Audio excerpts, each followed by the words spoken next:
What's up, fellow Shadow Knights? Hold that thought.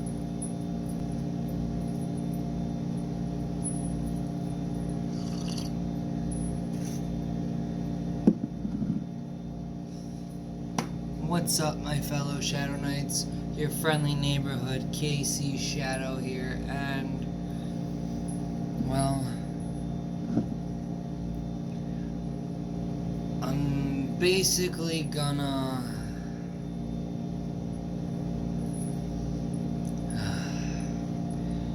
things are gonna probably get a little deep in this video, okay? And the possibility of me either posting it or not is very unsure. But if I do post it, well then, I don't know, I guess I got guts or courage or something, I don't know. Let's just say I had a couple of questions that I chose to pick from since the day I started YouTube all the way to now. Like, some are old, some are new, some are, you know, half and half or whatever. But you may or may not see me break down, so I'm just giving you the heads up. So why don't we start this? Wish me luck, I guess. Alright, so the first question I chose from the list of a lot of questions I never chose to pick or answer from with the Q&A stuff is basically, I started small, and that one is, why is it whenever you cut your hair, Casey, although it was originally Jinx when I went by Jinx,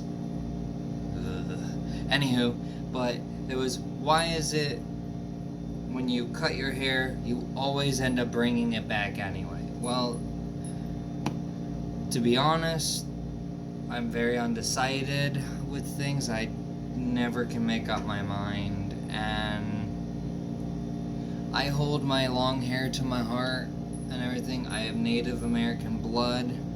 I'm prideful of it.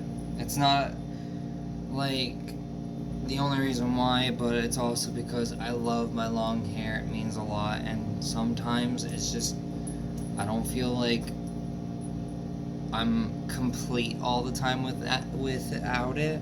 So sometimes, yeah. This next question is basically now where things are going to start to get slowly heavier and heavier for me. So please attempt and try to bear with me, and I'm sorry if I break down or anything, alright?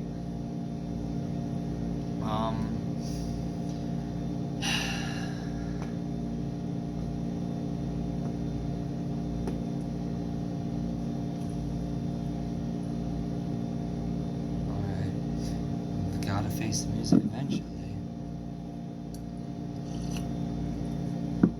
The next question is basically,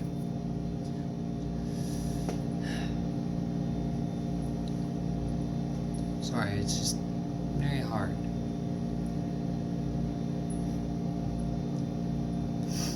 What have you survived from besides just the child molestation is the question. It's hard because not only did I go through that, I went through multiple things. I've been through every form of abuse you can think of: sexual, physical, mental, verbal, emotional, physical. I don't know if I said that or not. I mean, like, I was manipulated, controlled, everything and anything. I went through that. I was abused by a huge variety of people I was close to at one point, people I thought I could be trusting at a young age and up, different times, different years, different people. Some were friends, some were at the time, that is, some were like family or whatnot, exes. I mean, like, most of them were exes. I've been through a lot of abusive relationships, and I was the one abused usually, but besides that, I went through a few things. Besides that, I am a survivor of not only that, and not only a survivor of child molestation. Sadly, I still go through it, like the healing process, because it's a soul wound. I haven't fully gotten over a lot of stuff. I have PTSD for the rest of my life because of it. But back on track, I'm also a survivor to suicide. The last time I was suicidal was in 2017. That was the last time I attempted to do so. I have done good for 2 years, almost, I guess, or a year and some odd months. I'm bad at time. But in all honesty, I'm a survivor of that and self-harm. I used to set myself on fire. I used to just starve myself, tons of other things. Like, when I'm in a bad, negative state of mind of my major depression and everything,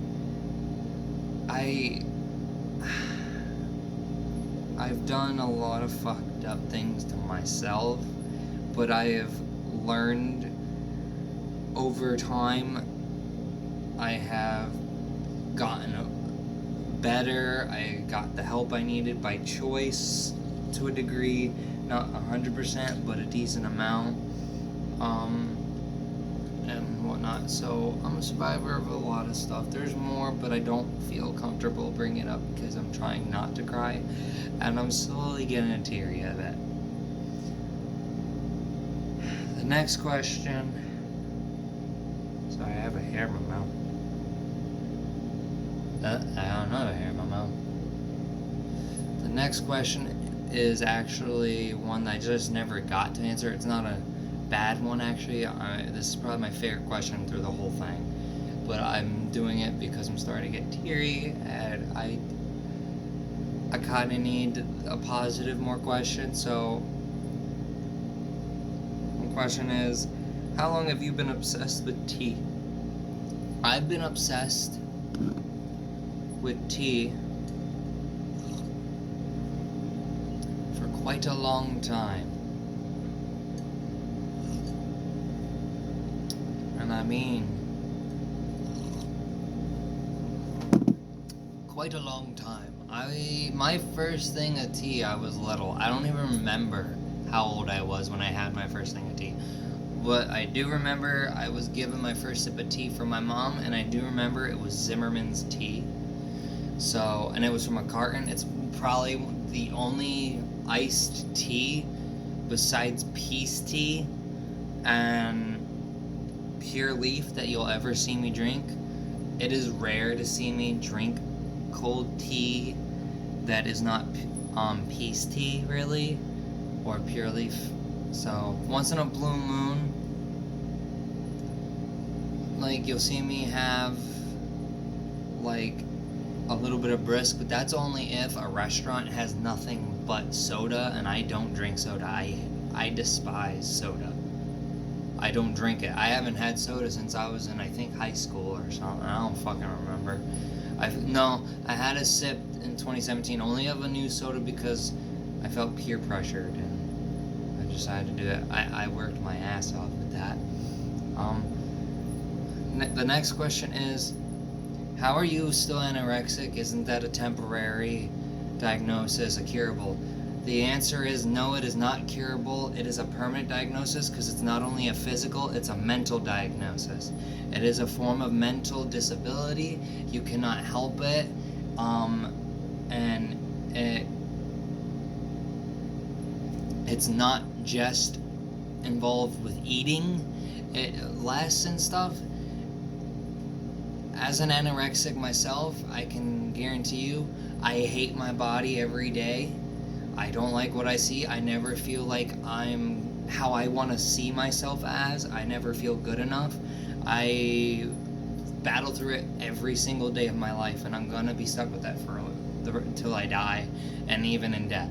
However, I've learned over the years since I was like growing up, I think around 16, 17, maybe? No, I'd say about 19, 20 years old is when I started finding coping skills to help decrease the negative to be extreme. It's not fully like downed, it's just enough where it's controllable to handle mentally. I work out every day as much as I can. I may not look like I work out, but I do. I try to make sure I don't gain a certain amount of weight. I work on tons of different parts of my body, everything. I want to look a certain way. I can't help that. So, no, it is not temporary. It's not a curable. It's only a treatable. It's best treatable through counseling and stuff. I do go through that with my counselor and stuff. It's also something you need coping skills to work with when it gets out of hand. And I have 5 coping skills to deal with it. So that is an answer. I can admit that one wasn't too hard for me because I've been asked that by a couple family and friends, and they,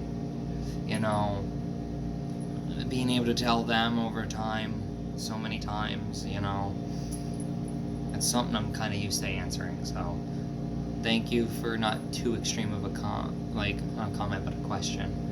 The next question is, when did you find out you were autistic? Year 2018. I don't remember the month, but I've been autistic since I was little and never knew it.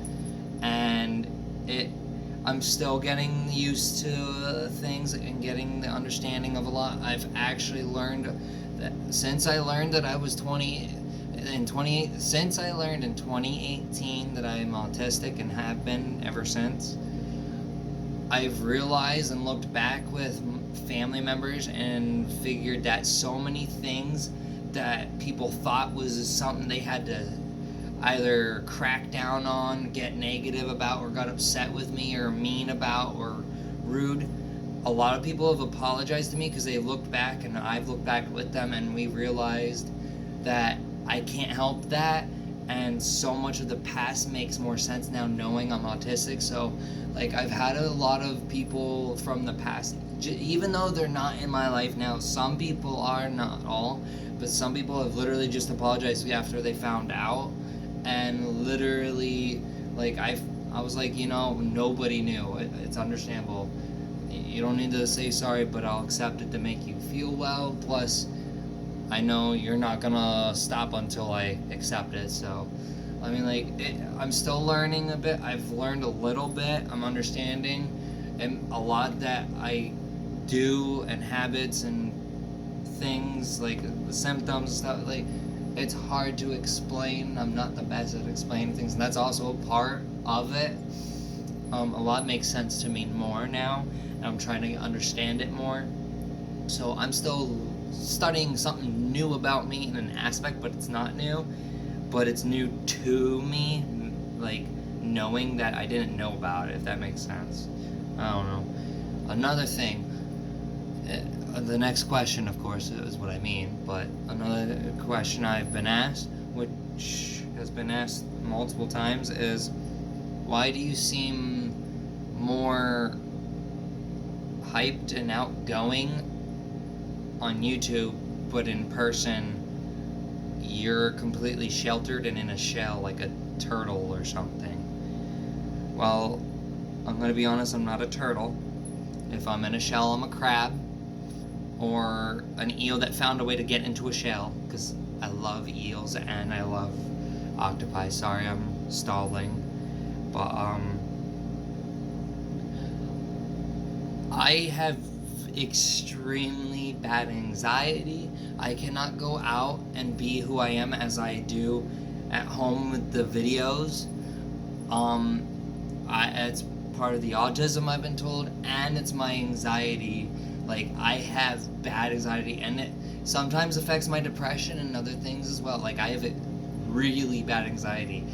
I cannot be around a lot of people, and if I go out in public, I can't do it alone. I freak out, panic, attack. I can't handle it. It gets too loud and so much. And the noise part and the freaking out part from too much is also part of the autism I was told, because it's really confusing to me. I'm still trying to understand how my anxiety is along with that. Like, I haven't really done much of it because I'm still trying to figure out other things about myself with that. But I can't help that. When I'm at counseling and other appointments, I may seem like I'm okay, but really I'm not, and I'm actually fidgeting. If you really pay truly enough close attention, I'm trying not to look anybody in the eyes, notice that there's people around. I'm usually head down or looking at 5 billion things because I'm starting to slowly freak out. Okay, not slowly, but I'm starting to freak out. I get panic attacks, hyperventilate, anxiety attacks and everything. I get stressed out, I freak out, and I overthink, and so much more I do. And I can't really help it. I don't do well out in public unless I have at least 3 people I 100% know and trust with my life, and there's not a lot of people I do. But when it comes to my kids, I can go out with my kids so long as, like, my mom's with me, my brother's with me, my girlfriend's with me, or if I have an animal with me. Animals are like my best. I'm actually still in the process of a service animal. Yeah, I know. My first video I mentioned that in was like how long ago. It's not easy to get a service animal when you're picky about what you want to go out with, you know? And it's hard to, right now, get a dog, or I would have gotten a dog already. But I can't right now because I don't have the money to pay the fee to keep the dog. It's only one fee, but right now I don't want to risk that, so I'm looking for something that I can have on my shoulder or something for now. So I am in the process of looking for that. But yeah, I feel safe at home or out in the woods, depending on the situation in the woods, because it depends if people are there or not.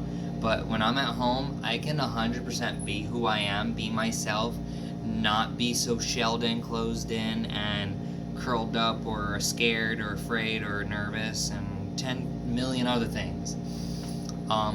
That's why on YouTube, the way I am on YouTube compared to how I am not on YouTube, I feel safe, if that makes sense. Like, I'm in the comfort, the comfort of my own home. I'm comfortable, I'm not scared. And when I was homeless, the videos that I made during that, it was when I could be alone. So in the past, those videos was when I was alone by myself, and I felt like I could be me for a little bit.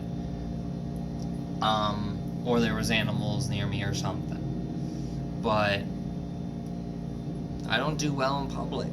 I try my best not to do too much public stuff, but if there's water involved, as long as I have somebody who can make sure I'm alright, I'm usually okay, because I love water parks, but I freak out at the same time.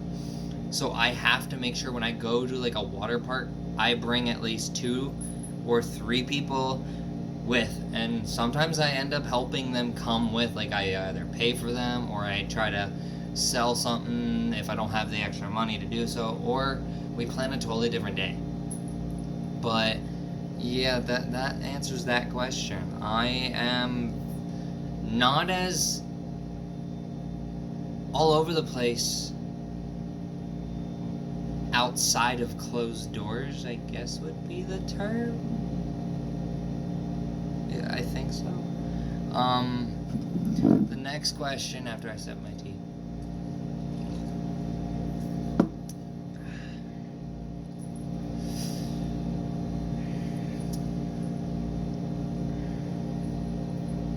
What has you so messed up?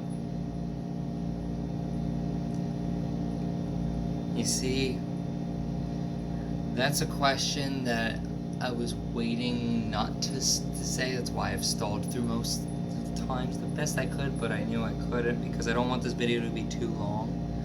But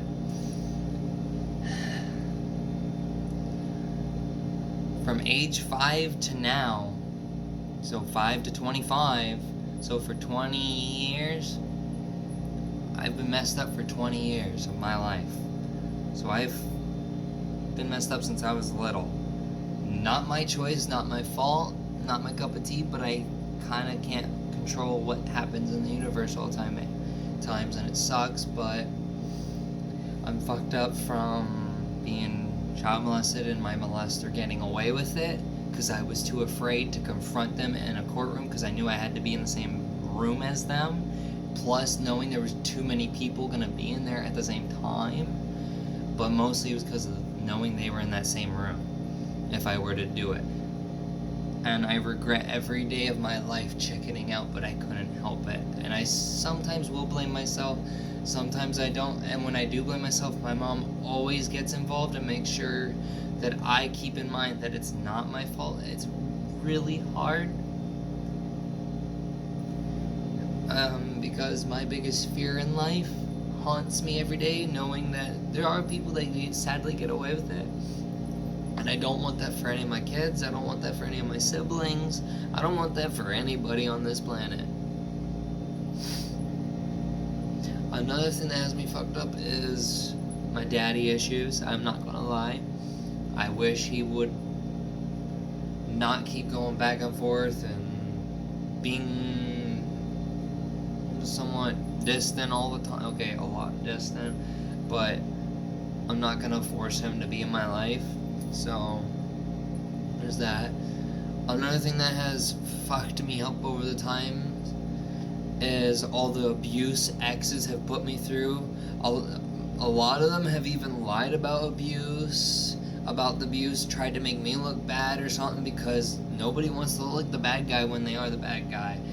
And hey, in an aspect, I'm pretty sure some people in the world can understand it, but when you're the one who hurts somebody, it hurts the people you hurt when you try to make them look bad and you turn people that were close against them with false info and everything, when those people are either easily manipulated or going through shit already and they just don't want to deal with the drama anymore. So it's hurt me a lot. Losing my hero and my brother, may they both rest in peace, my Aunt Wendy and Keanu.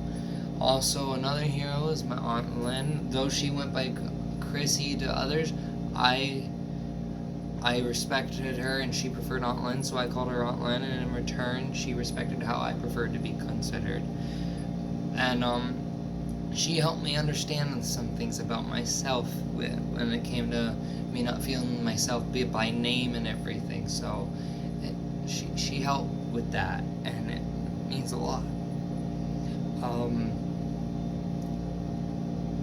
Being forced to be taken away from my kids actually has really hurt me because I didn't have my dad growing up. I actually want to be there for my kids and be the dad who stays while some people don't have that. And I've been played, manipulated, controlled, stopped, put to so many negative formats. It's out of hand and it hurts. Every day I suffer. It's actually one of the biggest things that almost killed me. Actually, it's one of the reasons I got the help, because when I had one of my kids, like, all contact, I couldn't find any way to contact them, and it was destroying me mentally, emotionally, and it was starting to affect me to do harm to me physically in the past years ago. I tried jumping off a bridge, and if it wasn't for a friend who's not here no more, I wouldn't be here right now doing this video or anything. I would have been gone many years ago.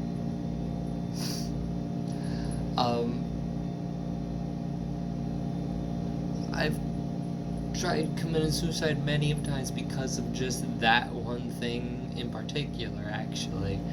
And when I went into the hospital to get help, when I explained my story and explained to them why, because they try to find out to see how they can help.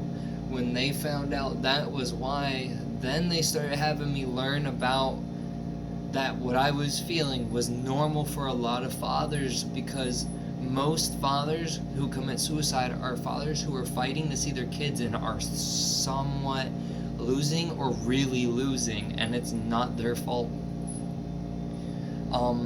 So it hurts, it hits hard. Out of all of the kids, my son, I will admit, is the only one who I never had to worry about that problem, and I thank his mom every day of my life for that, because I was afraid when we split that I was going to have to go through it all over again. Having people turn against me, having people manipulated and believing lies and not even confronting me, hurt me for so long with 2 out of the 3. So it hurts. It really does. I've never gotten to fully 100% heal over it, because I still feel that pain, and knowing that I fear it every day, it hurts. My kids are the main reason I'm still alive today. That's why I chose to get the help I got years ago. And it means a lot knowing that one of the kids I didn't have to worry about that with. I'm not gonna get too into detail, but the main reason is because some parents don't want to be civil, and that's their choice. However, the only people that get hurt in the end is the child and the parent you're not allowing to see. Now, the one thing that hits me the most is the fact that I was never worried about what I felt. I was more worried about the fact that I knew if I was hurting, then I knew my kids were hurting, because I was trying to see them and I couldn't. One was because of a boyfriend or ex-boyfriend didn't want me to see them. The other one, it was kind of, one person was civil and trying, and then boom. So it hurts. I'm still going through some of that actually nowadays. I feel like it's not as bad as it was then, but I still have never gotten to explain 100% truly how they made me feel, and the fact that they still to this day don't speak full truth on it hurts, because one of them tore somebody out of my life for good that was very close to me, and that person turned against me, and that was the last person I ever thought would go against me believing something, because he never used to believe lies, and when I needed him the most, he turned his back on me. So it really hurt.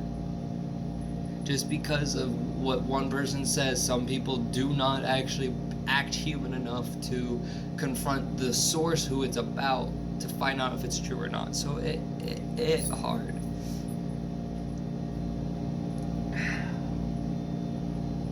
The next question is, because I can't keep adding anymore. There's a lot more to it than just that, but I just want to go to the next question, please.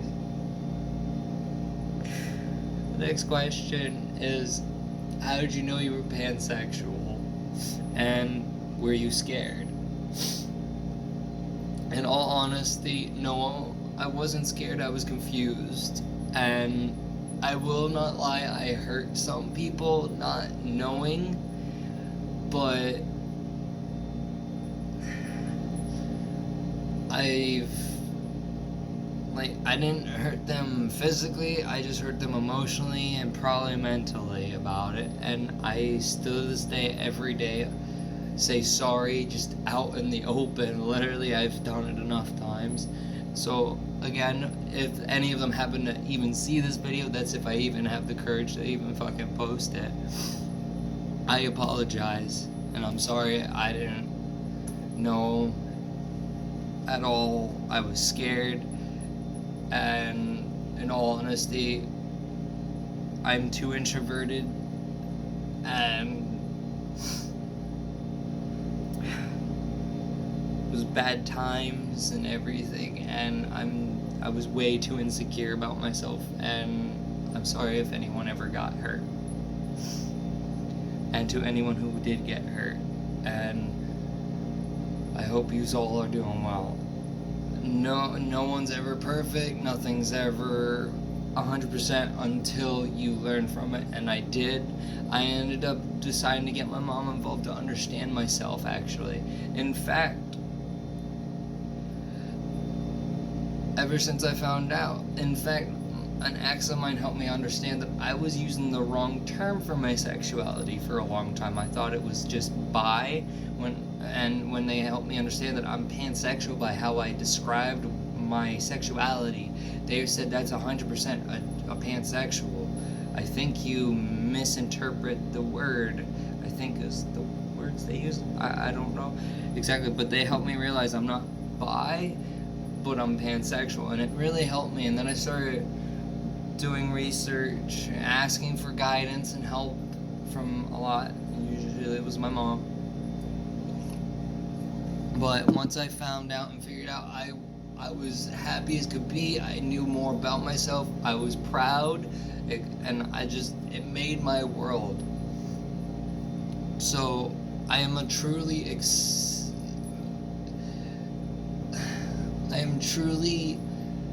enigmatic. I don't think it's the right word. I can't even think of big words, so I'm just going to say I am truly grateful and blissful and just truly alive and feeling more whole and complete from knowing and actually being able to state I'm a proud pansexual, and I love that, and it makes me feel so good about myself every day, knowing that I thought I was never going to figure out myself with some stuff like sexuality, attire, and everything. The next question actually is about my attire, so I'm gonna stop rambling and go to the next question because it's the last question. And it is, why do you still dress like that? Wouldn't that be like a high schooler's get up? Are you emo? First off, no. And yes, at the same time of emo, yes, by the fact that the original term, I believe, if I stand corrected, by being told by a professional of whatever the fuck they were, the definition of emo is just a shorter way of saying the word emotional. So, I'm an emotional soul, so yes. The style, no. I get considered goth by most. Some people think I'm emo, punk, scene, or alternative, or whatever. I consider myself my own style, and I call my style Enigma style because it makes me feel good, and I feel I own that, so it makes me feel happy because I am who and how I am, and I love it. So if I do post this video, I hope you enjoyed. I am gonna be honest, this was really tough and hard. If I do have the balls, the courage, and the heart to be able, and the will and the strength to do so, I'll post this. If not, I'm sorry, even though you're never gonna hear that sorry. But fist llama, moment high, and remember pan power, Coel power, and remember life's too short, and don't fall when you can always rise up. Just learn of why you fell and learn from it. And if people make you think you're bad, don't believe them. Learn who you are, soul search, find your path. Don't believe the words of others, believe the words from your heart, your soul, and the universe. Momentai, fist llama, and have a wonderful day. I gotta wipe my eyes.